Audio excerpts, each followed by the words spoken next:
Magandang araw mga kapuso at kapamilya! Panahon na naman ang kasiyahan dito sa Masayang Tahanan!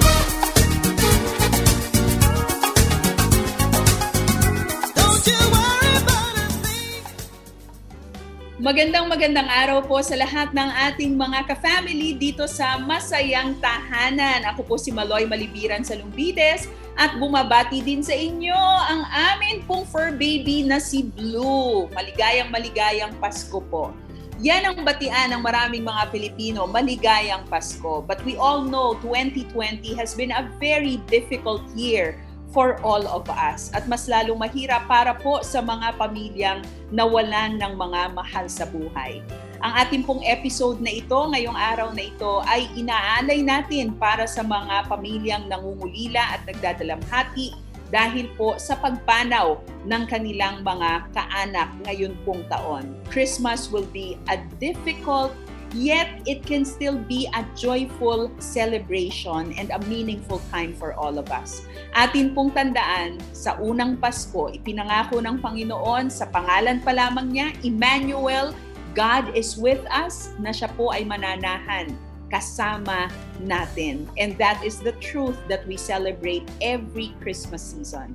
And so, to families who are grieving, to families who are mourning, nawa ang mahigpit na yakap ng Panginoon ang inyo pong maranasan at maramdaman ngayong unang Pasko na wala ang inyong mahal sa buhay. Ang episode po na ito ay para sa inyo.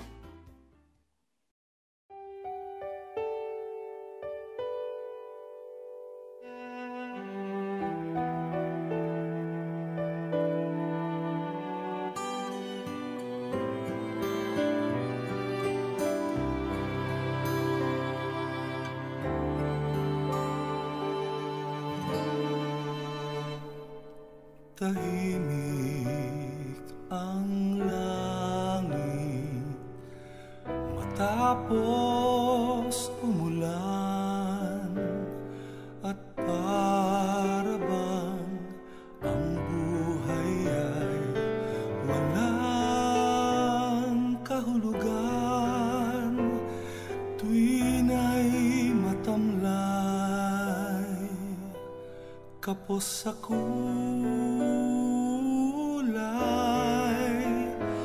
kahit gaano man pigilin, masakit man sa damdamin. Tulong ng langit, kahit tahimik, hinihintay. Sa isang saglit, nawawaglit, lungkot at lumbay. Nagkulang man ngayon, biyaya'y darating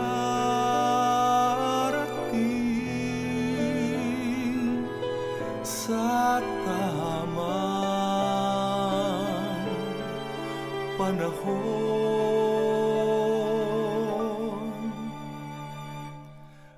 Kailan ba nagkulang ang Panginoon? Minsan ba sa alaala ay naiwan ka sa hirap na walang karamay sa iyong buhay? Kailan ba, kailan ba, kailan ba nagkulang ang Panginoon?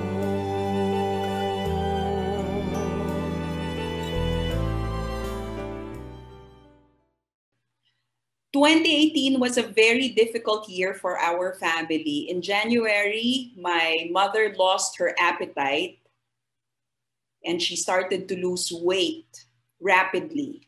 And she felt very weak. She could barely get up from bed.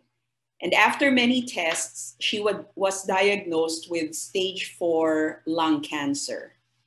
Family and friends stormed the gates of heaven with prayers for healing. But it was a different kind of healing that God gave. Eternal rest and healing from all other sickness and heartaches from the world. My nanay, Nanay Gloria, went home to eternal glory on May 29, 2018. We had a very beautiful wake for her, and you would see some of the pictures which will be shown to us now. It was a very beautiful wake. We had several nights of memorial services, a celebration of life for Nanay Gloria. And we had a beautiful burial for her as well. We were surrounded with family and friends, and God was our great comfort, and our tatay was our bedrock of strength. He cried in the hospital when he saw that the health of his wife of 52 years was deteriorating. And when the doctor said that it was just a matter of time, tatay shed some tears when we finally laid Nanay's body to rest at the memorial park. But we drew our strength from tatay. When we saw that he was okay, we were okay. But that didn't last long. Tatay Kaloy couldn't bear the absence of his dearly beloved Gloria. So 4 months after Nanay's passing, tatay passed on to join his creator and his one true love. 2018 was the year when my siblings and I became orphans. 2018 was the year when I started journeying through grief.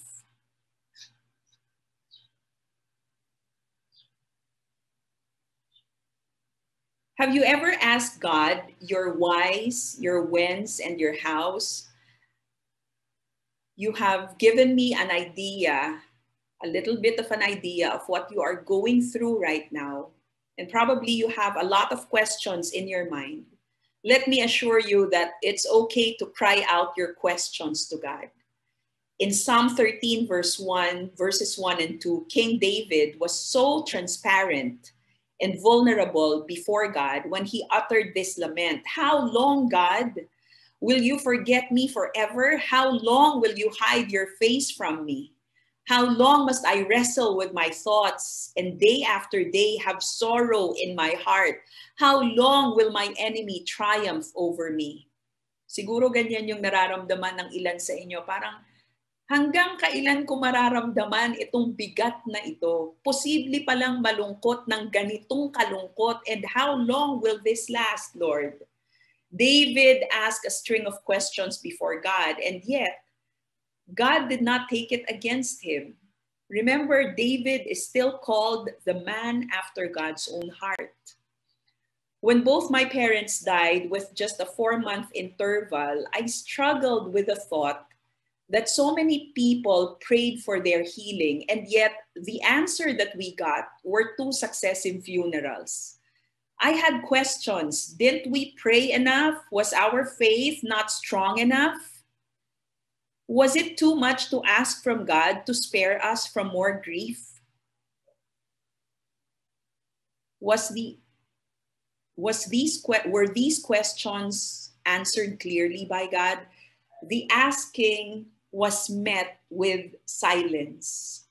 And yet, it was a kind of silence that brought calm, comfort, and peace, and an assurance that God is with me, embracing me in one of the loneliest chapters of my life. Yung sinasabi sa Psalm 34 verse 18, the Lord is close to the brokenhearted and saves those who are crushed in spirit. Dati Bible verse lang siya na binabasa ko, but at that moment in my life, Psalm 34 verse 18 became a truth that I experienced. When waves of grief visit me, Jesus is the anchor who keeps me safe from being tossed to and fro.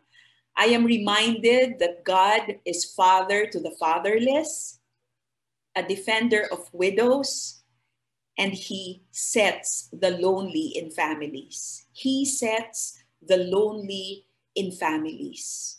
Pakiramdam ng marami sa atin, kulang na ang ating pamilya. But you see, when we lost our parents in 2018, that was the time when we appreciated the truth of being part of God's family. Relatives and friends opened their homes to us. They embraced us with their prayers, support, and love.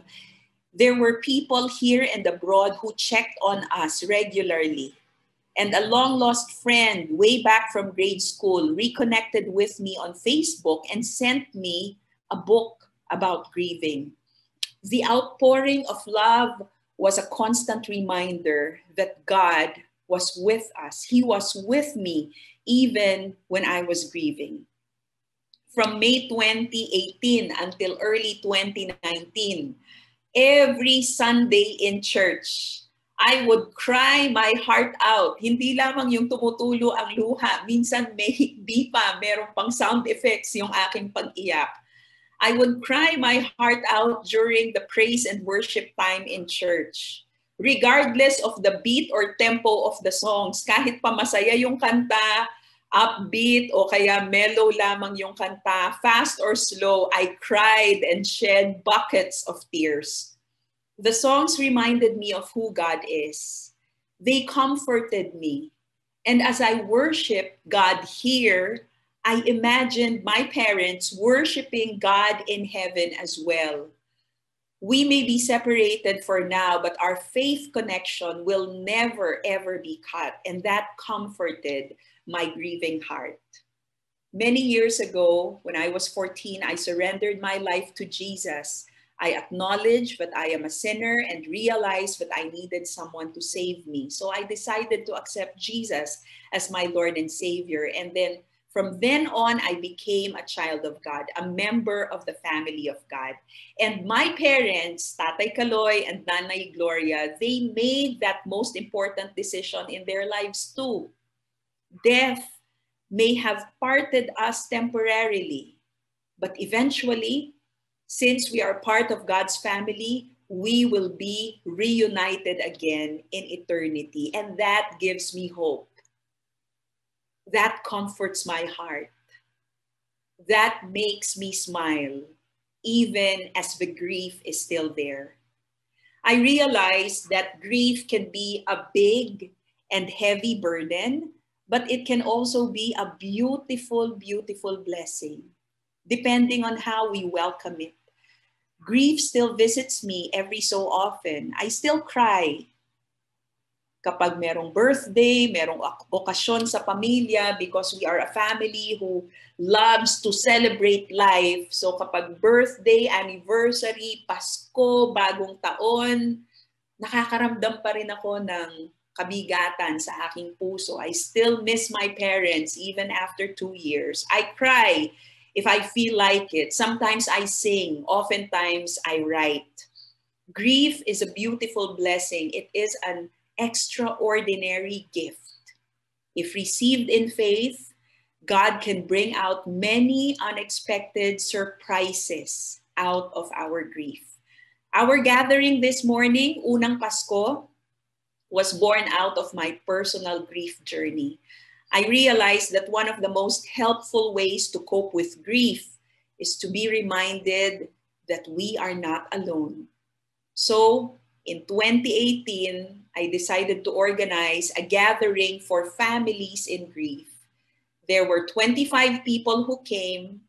We held that at the Faith Farm, our farm in Batangas. And this has now become part of our yearly tradition to minister to families who are grieving, especially as they prepare for their first Christmas without their beloved. Are you wrestling with questions and searching for answers right now? Consider the words that we heard from the choir song a while ago. When answers aren't enough, there is Jesus. He is more than just an answer to your prayer. And your heart will find a safe and peaceful refuge. When answers aren't enough, He's there. And I hope that our gathering today will reinforce that truth. You are not alone. There are 17 of us here. You are not alone. God is with us as we gather here. You are not alone. God is close to the widows, the orphans, and to those who are brokenhearted. Allow me to minister to you by praying this prayer. You can join me if you want to. Lord, there are many things that we do not understand. But I know that I need you in my life. I am a sinner. I need your forgiveness. I need a savior. I am a wanderer, and I need a safe refuge. I feel so alone, and I need a family to belong to. Father, I accept Jesus as my Lord and Savior. Accept me into your family and make me your child. Mold me into a person who is after your own heart. I surrender to you even my grieving heart today. And I pray that in time, you will turn my sorrow into joy again. We pray this in Jesus' name. Amen and amen.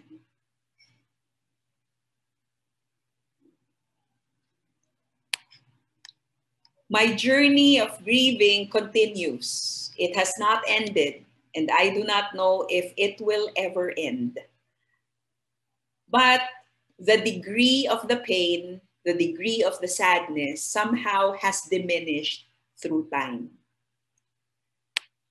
Para tayo ngayon ay gabayan sa pagharap sa ating grief journey, I have invited my professor at the Alliance Graduate School to minister to us and also to help us. Ano ba yung mga makatutulong na responses kapag tayo ay humaharap sa pangungulila, tayo ay humaharap sa pagdadalamhati? What are the helpful responses in embracing grief in our lives? I'd like to introduce to you my professor, Dr. Amy Ray Ames Del Mendo. He is the Program Director for Spiritual Formation at the Alliance Graduate School. Dr. Ames, would you minister to us this morning? Thank you so much, Maloy. Again, thank you for the opportunity of inviting me to be able to minister to each and every one of you this morning. No? And so many people who have heard about this are praying for us right now. And some people have commented that this is indeed a very timely topic to deal with. And I don't know about timing, but God is really the master of timing. No? These past days, I've been ministering to one of our families in church because their mother has been seriously ill for a number of years now, I think for around 26 years. No? And last night, I was talking with one of the daughters. And then this morning, I got a call from them as early as 4:34 a.m. Their mother was really not in a good condition. And then she was fetched from their house by an ambulance, taken to the hospital. Well, early this morning, she was brought to the ICU.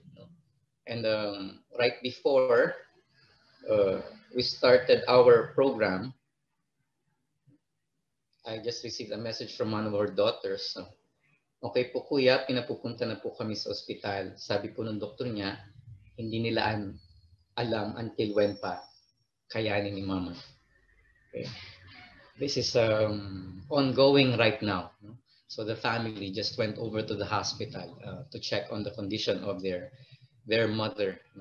And we hear of a lot of stories like this. And as this is ongoing, this all the more makes our gathering today very much a reality for every one of us. So I don't know how I can thank the Lord enough to be able to be with you today and to honor each one of you in your grieving. And let's pray that God would see us through as we go through some learnings about grief right now. As we journey with grief, we will discover truly that grieving is part of living, because death o yung pagpanaw is part of life in this side of the garden. Grief is both private and public. Grief has its personal dimension and its social dimension. Talagang very personal ang dalamhati kapag ito ay dumating. Pero alalahanin natin, no, bahagi tayo ng isang social unit, bahagi tayo ng lipunan na ito. So ang ating pagdalamhati ay meron ding social dimension. Madalas nga naririnig natin sa ating lipunan, no, kapag tayo ay dumaraan sa pagluluksa, pagdadalamhati, yung mga salitang mag-let go ka na lang para makamove on ka. But how do we really let go? How do we really move on? We hear these phrases often, but the details of it, parang wala nang makaalalay sa atin. Okay? Dapat nating alalahanin, no? Our grief can be both a public practice, but it's about loss as a societal issue. Lalo pa ngayon sa nangyayari sa buong mundo, no? The eventualities of this pandemic have become a harrowing invitation to grieve, not just for our nation, but it's happening globally. Sa napakaraming sanaysay ng mga tao of how they are losing their loved ones through this virus, through this illness. A number of you kanina nagsabi rin sa atin, nag-share din sa atin that they lost their families very recently through COVID-19. And this is not just happening in our nation. This is happening worldwide. So mukhang meron talagang global invitation. No? And it's ang malupit na paanyaya for us to grieve. Before this global crisis, we have been living in denial and covering up about the end of the system of living the world has been pursuing.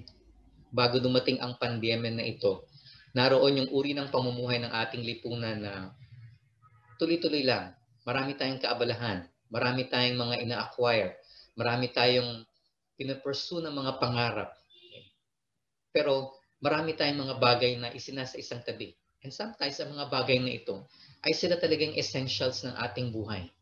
And when this global crisis, when this pandemic set in, when people started to die, when people started to say goodbye, lahat ng ating mga katanungan, lahat ng ating mga isinasa isang tabing mga essentials of life, yun ang umaangat ngayon. Mga bagay na hindi natin pinapansin habang normal na tumatakbong ating buhay, sila ngayon ang nagsasurface. Sila ngayon ang lumalabas.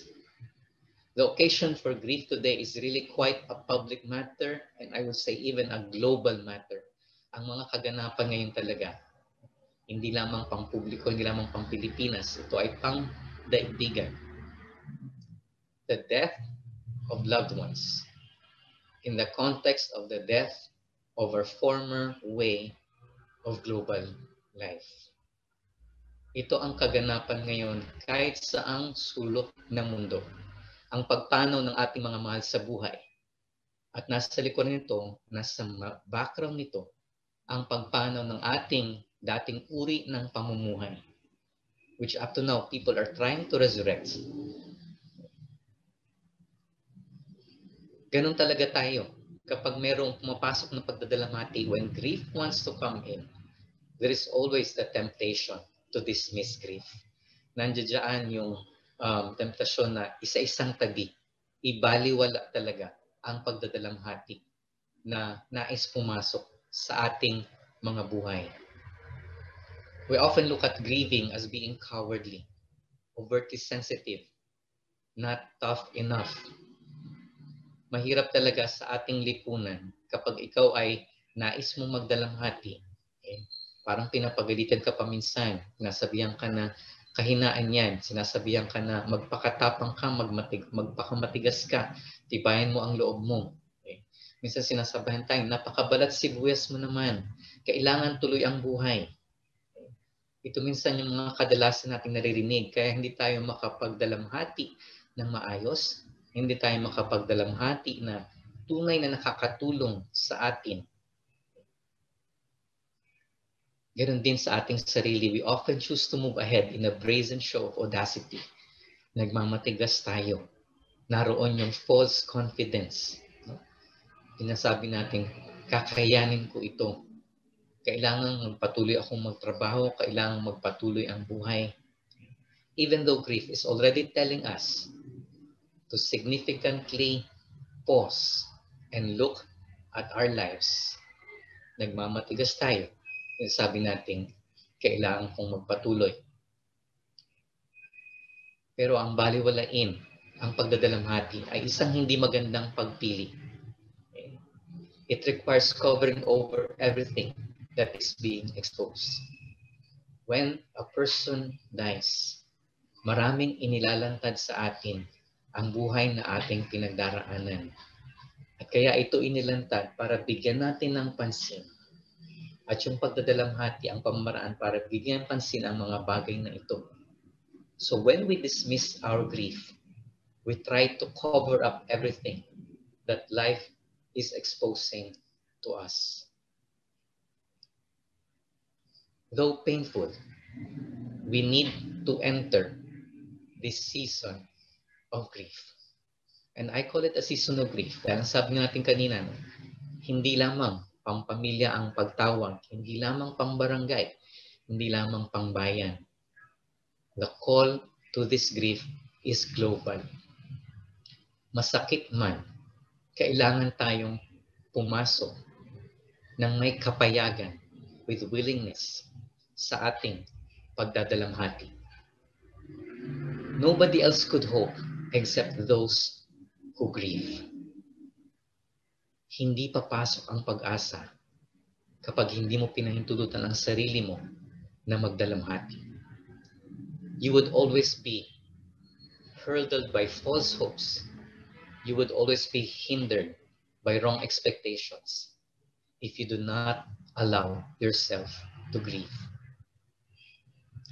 That's what the Bible tells us in Romans 5:3-5. We also glory in our sufferings because you know that suffering produces perseverance. Perseverance, character, and character, hope.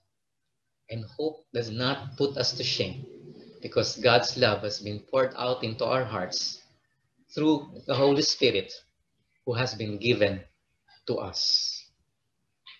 When we receive the invitation to grieve, God is inviting us into a long process that leads us to perseverance, that leads to the molding of our character, that leads us to identify real hope, and therein welcome the movement of God in our lives.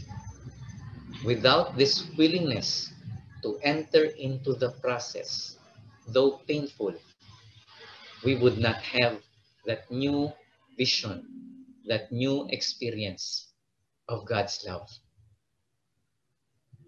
Masakit pagdaanan ito, pero sa mga may kapayagan na pagdaanan ng pagdadalamhati, panibagong tikim, panibagong larawan ng pag-ibig ng Diyos ang nais ng ibuhos sa ating mga puso. This is an invitation to enter a season of grief, for it is the only action which permits real hope. Sa inyo na mga nagdadalamhati na sa ngayon, mapapansin din nyo rin talaga, doon lamang pumapasok ang pananaw ng pag-asa kung pinapahintulutan mo ang iyong sarili na magdalamhati. How does hope come to a griever? Paano nga ba pumapasok ang pag-asa para sa isa na meron ng kapayagan na magdalamhati? Matthew 5:4 says, and we heard this in the song earlier, "Blessed are those who mourn, for they will be comforted." God's promise of comfort comes to those who grieve or mourn. We can never lay claim on this promise of comfort if we do not allow ourselves to grieve. The promise is true. Ang pangako ng Diyos ay maaring panghawakan doon sa mga may kapayagan na pumasok sa kanilang pagdadalamhati. Grief does not come naturally for the human heart. Meron tayong takot sa pagdadalamhati. Alam ng Diyos yan. The human heart is committed to pleasure, convenience, relief, just before this pandemic, ito yung mga naririnig natin sa lipunan. Walang sawang pagtatawanan, walang sawang mga pagdiriwang. Convenience, at the click of a button, at the click of a mouse, at the press of a keypad, gusto natin, naroon na ang gusto natin. Be it information or be it in the form of an item, nais natin, nandyan na agad automatic. Also, magkaroon tayo ng headache, a simple tablet, that headache is gone. That's what the human heart is committed to. You also fear the pain of grief in its persistence. Masyado talagang persistent ang pagdadalamhati. Oo, takot tayo rito. Oo, isinasa isang tabi natin ito. But the pain of grief is really persistent. Mapilit siya. In my own experience, nasa isang tabi ko ang grief over the loss of my own father. Okay. Pero kahit sa pagtulog mo, dadalawin ka ng pagdadalamhati. Sa panaginip mo, kapag isang tabi mo ang iyong pagdadalamhati, lalabas siya sa iyong pagtulog. Persistent ang pagdurusa na kasama ng pagdadalamhati. Dahil ito ay isang pagdurusa na kailangang bigyang pansin. We fear the isolation of grief in its call for detachment. Natatakot tayo doon sa pangungulila. And never before has isolation has been so real than the pandemic now. Lahat tayo na-quarantine sa kanya-kanyang tahanan. Sa loob ng tahanan, kapag mayroong naka-quarantine sa iba't ibang bahagi ng tahanan, kahit gaano pa kaliit ang tahanan, yung mga mahal mo sa buhay na positive talaga at may mga matinding symptoms na pupunta sa ospital where they are also isolated. Oo, naroon ang mga nurse, ang mga doktor, naroon ang medical staff, naroon ang mga naglilinis ng mga kwarto, naroon ang orderly. Pero lahat sila nakasuot ng protective equipment. Kahit naroon sila physically, naroon pa rin yung harang ng protective equipment. Never before in the history of human life has isolation become such a reality. We fear isolation, but God is placing it right before us. Sa isolation kasi naroon talaga yung pagtawag na mag-detach tayo sa ating mga relationships, mag-detach tayo sa mga bagay na pinapahalaga natin. And when a loved one is taken away from us, we are called to detach sa mga bagay na binigyang sobrang importansya natin when that loved one was still alive. We fear the deep sense of abandonment that comes with grief. Natatakot tayo doon talaga sa dama na tayo ay napabayaan. Hindi lamang ng ating mahal sa buhay, kundi napabayaan maging ng ating Diyos. It's a sense of abandonment, even from God Himself. Kaya nakakatakot talagang pasukin ang grief, ang pagdadalamhati. Because that sense of abandonment becomes so real. And God knows that we are afraid of that. God knows that for many of us, ang sinasabi natin sa ating sarili, I don't think I can handle that sense of abandonment. Kaya naroon ang biyaya ng Diyos. That is why we need the grace of God to enter grief. We do not enter into it alone. This grace came at a very costly price for God. Hindi ito naging madali para sa ating Diyos.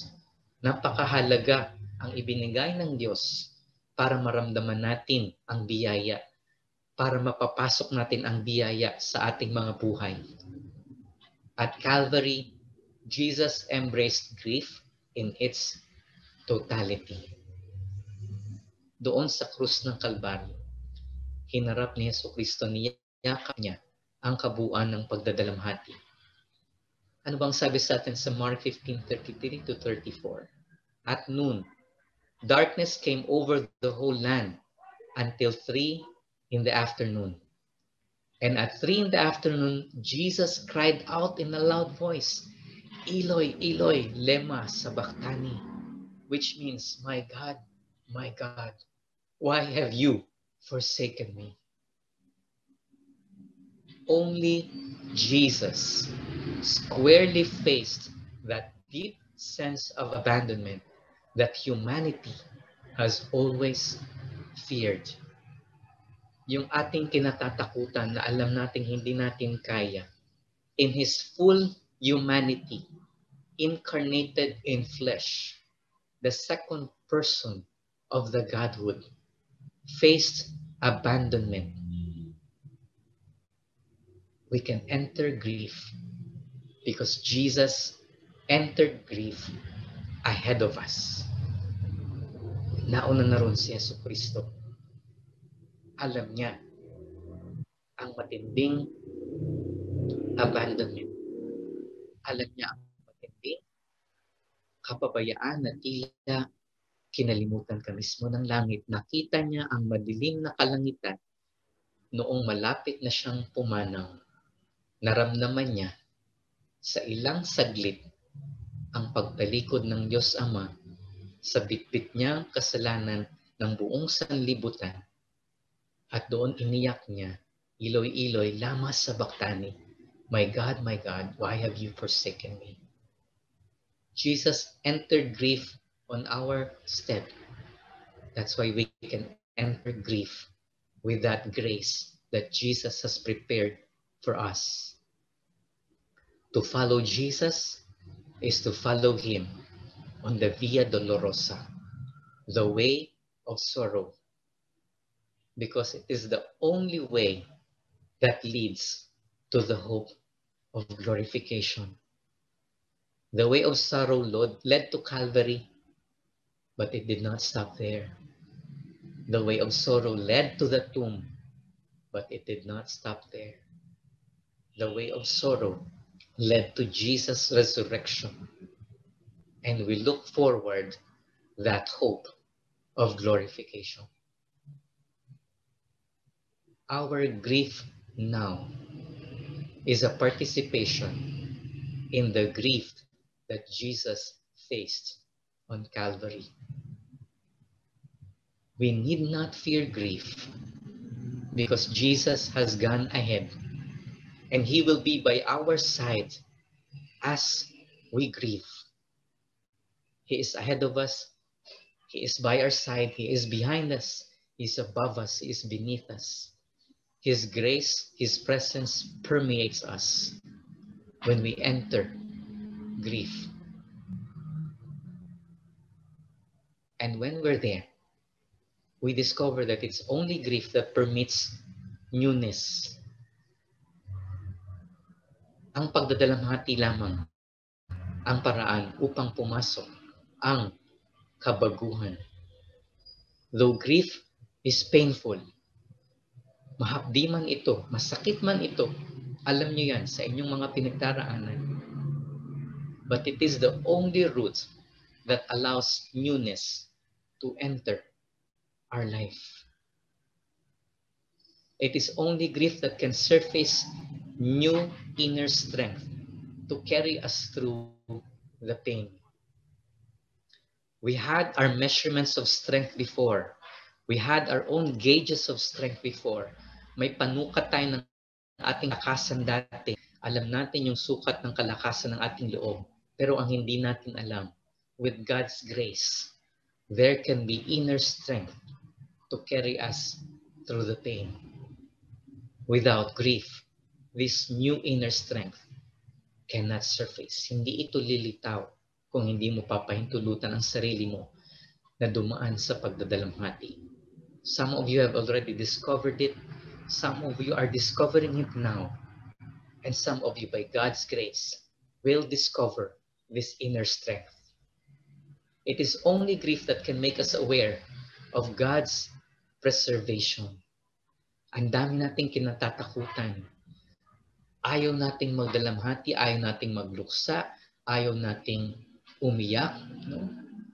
Natatakot tayong hindi kakayanan ng ating loob, natatakot tayong baka ikabaliw natin ito, natatakot tayong hindi na tayo maging katulad ng dati. Okay? But when we allow grief into our lives, that's the only time that we will be aware. Ang Diyos pala ang nagpapanatili sa atin. Ang Diyos pala ang nagpapanatili ng ating kalakasan, ng ating kalusugan. Ang Diyos pala ang nagpapanatili ng kapanatagan ng ating isip. It is God who has been preserving us. It is God who is preserving us now. And no matter what we go through, it is God who will preserve us. It is only grief that ushers us into solitude, where we can more fully experience the presence of God. In that sense of isolation, in that sense of abandonment, doon lang tayo magkakaroon ng renewed experience, a new experience of the presence of God and His working in our lives. It will not happen when the solitude is not there. Masyado kang naging abala sa iyong buhay. Sa maraming pagkakataon, gusto kang solohin ng Diyos at makipagniig sa Kanya. No? The grief is there for you to be able to enter into that solitude where God wants to see you eye to eye, where God wants to pour His love onto you personally, where God wants you to have a renewed taste of His love. It is only grief that enlivens hope in the midst of it. Kapag ang Diyos at Kanyang pagpili sa ating, kung lamang din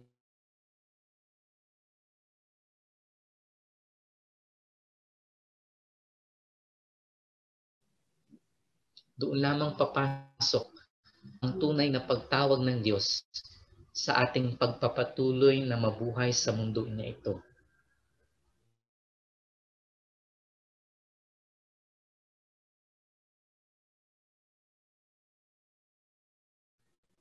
Continuing na hindi tayo familiar. Paano na ngayon wala aking anak? Paano na ngayon wala ng aking asawa? Paano na ngayon wala ng aking magulang? In the midst of these uncertainties, doon papasok ang naglang pag-asa.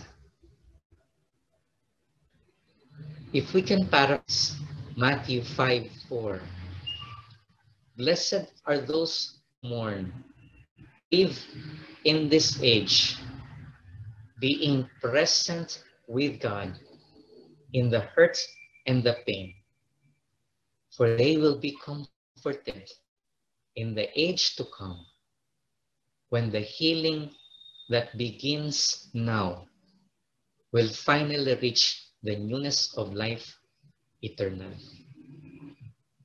Totoong-totoo, ang pangako na ito ng Diyos sa atin.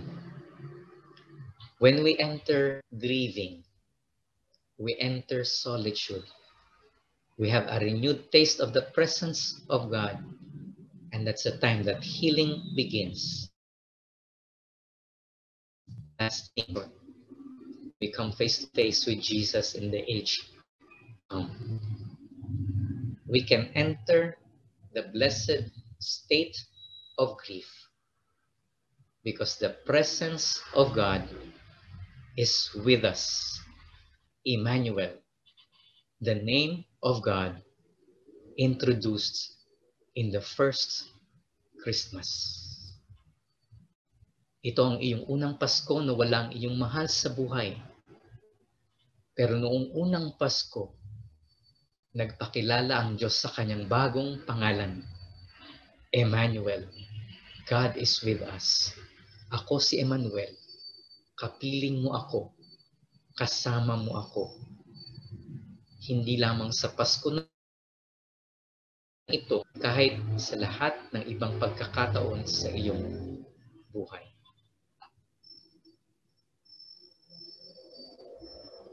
this God who promises and who is present with us, siya yung maaari nating lapitan sa pagdadalamhati na ito. And as we go through this grieving, higit pang magiging tunay ang kanyang siya. Okay.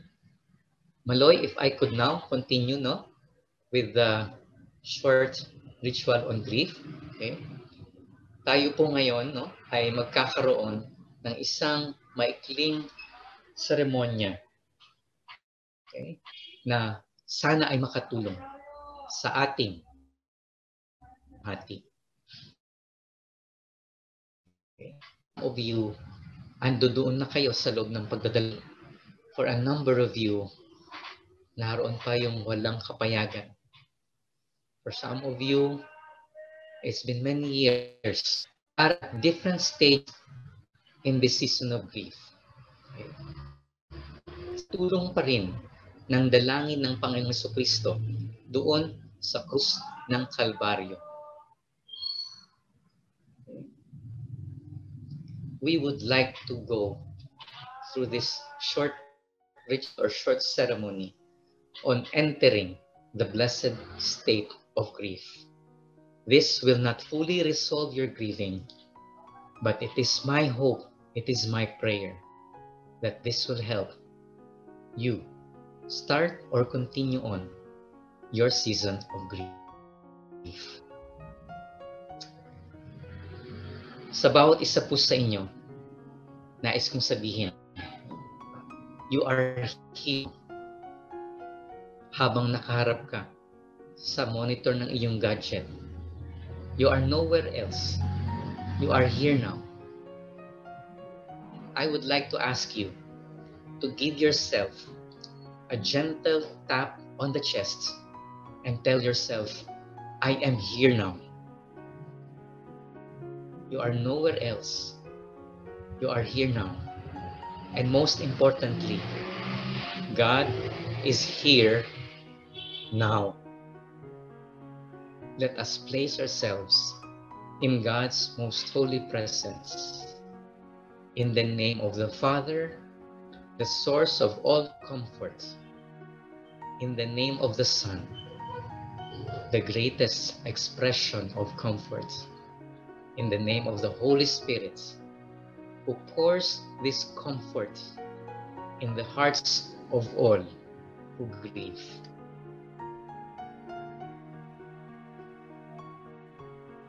Let us join our Lord Jesus Christ in His prayer on Calvary. My God, why have you forsaken me? Let Christ's prayer be very personal to you now. Why are you so far from saving me? So far from my cries of anguish.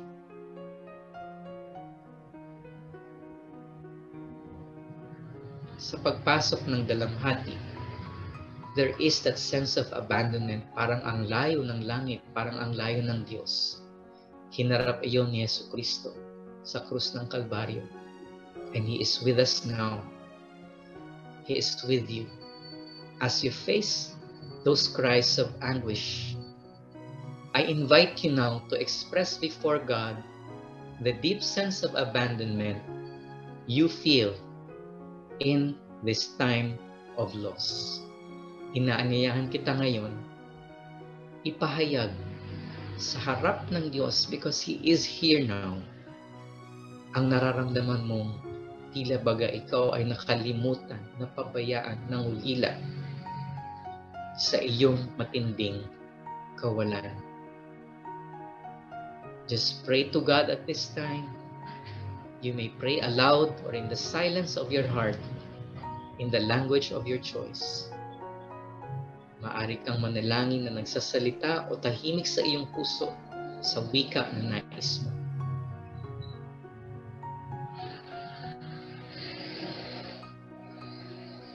In this time of silence, pray on your own.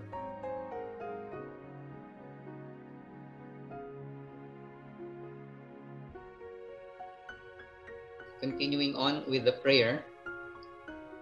My God, I cry out by day, but you do not answer.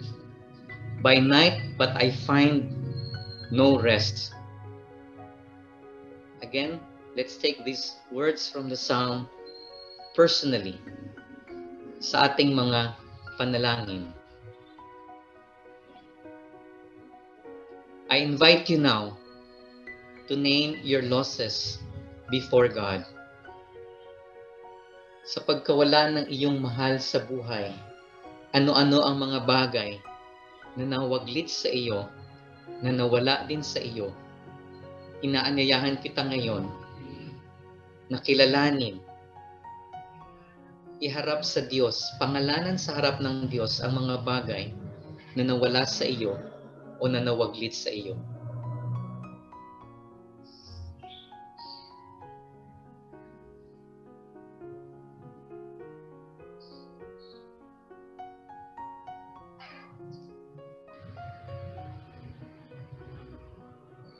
We place these losses before God and we continue on with the prayer. Verse 3 says, Yet you are enthroned as the Holy One. You are the one Israel praises. I invite you now to proclaim the goodness of God in the midst of the pain you are going through. Sa anumang pagkakataon ng ating buhay, mga magandang pagkakataon, mga masakit na pagkakataon, the truth remains, God is good.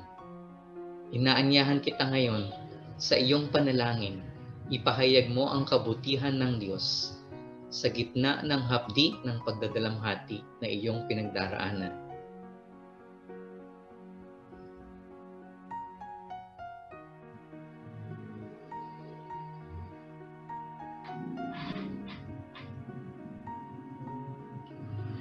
Tunay o Diyos na Ikaw ay mabuti at ipinapahayag namin yan, anuman ang hapdi na aming pinagdaraanan. Magpatuloy tayo sa panalangin. In you, our ancestors put their trust. They trusted you and you delivered them. I invite you now to seek God's grace for the renewal of your faith in Him. Inaanyahan kita ngayon na buksan ang iyong puso sa bagong biyaya na nais ibuhos ng Diyos sa pagpapalakas ng iyong pananalig sa Kanya.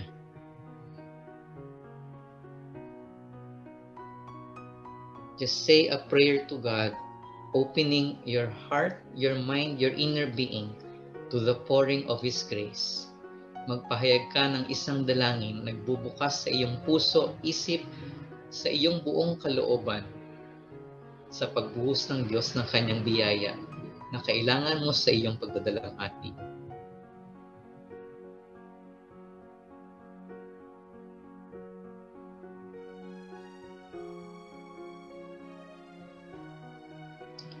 Sapat ang iyong biyaya, O Diyos, sapat ang iyong biyaya.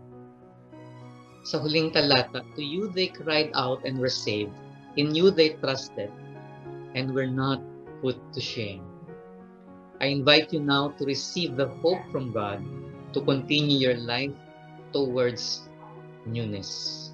Sa sandaling ito, kasama ng biyaya na iyon ng Diyos, buksan mo ang iyong sarili sa pangitain ng bagong pag-asa na nais ibigay sa iyo ng Diyos. Magpahayag ka ng panalangin, nagbubukas ng iyong sarili sa pag-asa na nais iabot ng Diyos sa iyo sa mga sandaling ito.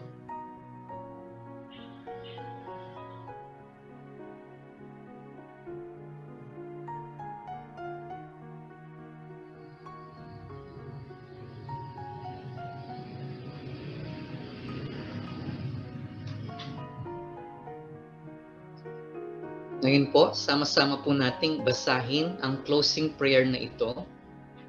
Let us come together in prayer.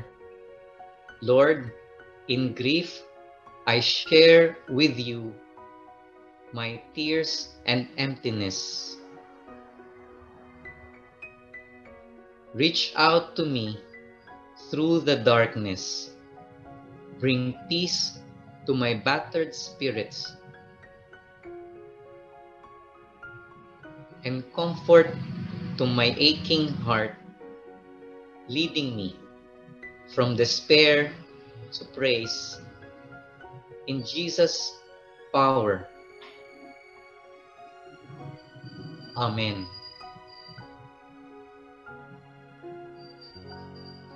And now, receive this blessing from the Lord. If you could, as a gesture, raise your hand with open palms and receive this blessing from the Lord. Tanggapin po ninyo ang pagpapala na ito mula sa Diyos. But we also glory in our sufferings because we know that suffering produces perseverance. Perseverance, character, and character, hope. And hope does not put us to shame because God's love has been poured out into our hearts through the Holy Spirit who has been given to us. Amen. Amen. Amen. Thank you so much, Doc Ames, for leading us in that ceremony of grief. Maraming salamat din sa mga naibahagi mo sa amin. All glory to God. Thank you, Maloy. God is indeed close to the brokenhearted and He sets the lonely in families. Nawa ngayon pong Pasko, sa kabila ng ating pagdadalamhati dahil po sa pagpanaw ng ating mahal sa buhay, maramdaman natin ang katotohanan na si Jesus ay Emmanuel. God is with us. Tayo po ay nagpapasalamat sa ating mga nakasama dito po sa special episode na ito ng Masayang Tahanan. Gayon din po sa ating naging tagapagsalita, Dr. Ames Del Mendo.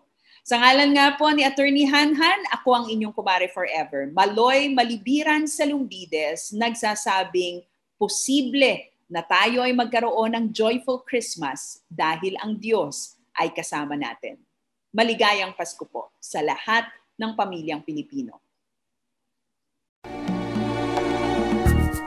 Oras na naman ng pagpapaalam, kaibigan. Kung nais mong magkaroon ng kopya ng ating programa, tumawag lamang sa 371-9489. At kung nakatulong sa iyo at sa iyong pamilya ang Masayang Tahanan, magparamdam ka naman, kapatid! Sumulat ka sa Masayang Tahanan, P.O. Box 1750 Manila. Pwede ka rin magpadala ng email sa broadcasts@backtothebible.org.ph. Hihintayin ka namin uli, kaibigan, sa araw ng Sabado. At sama-sama na naman tayong mag-aaral, mananalangin, at magkakasayahan dito sa Masayang Tahanan. Don't you worry about